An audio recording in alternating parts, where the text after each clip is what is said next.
Thank you. To ask the Scottish Government what value it places on resourcing community sport as part of efforts to eradicate health inequalities. Minister Maree Todd.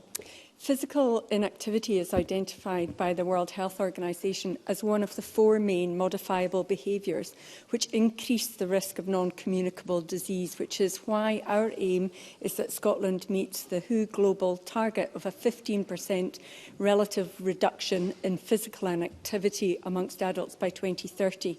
Community sport can play a significant role in the achievement of this aim, and Sport Scotland works in partnership with governing bodies of sport, local authorities, leisure trusts, clubs and community organisations to provide opportunities for all to participate in sport. We also invest through Sport Scotland in key programmes such as community sports hubs that benefit communities across the country. Carol Mochan. Thank you, Presiding Officer. At last week's Health Committee, there were 2 particular contributions in community sport which the Government may wish to listen to, and I quote, "Access to community facilities is one of the largest challenges that sport and the voluntary sector as a whole face, and we do not have a national strategic approach to ensuring that there is investment in community sport activity as a key route to health and well-being."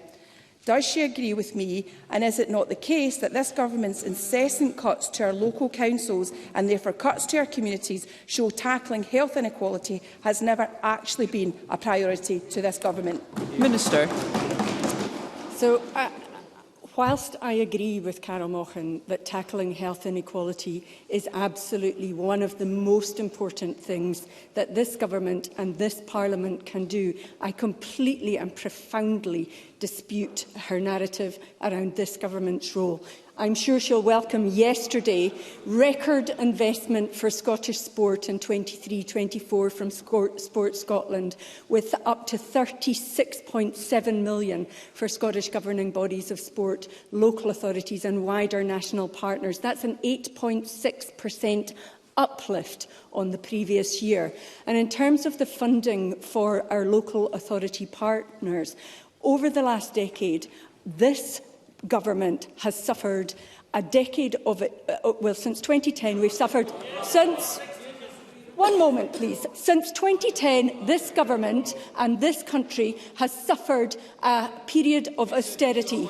There has been 5%. Thank you, Minister. You must draw your response to a conclusion. I can't respond. Thank you, Minister.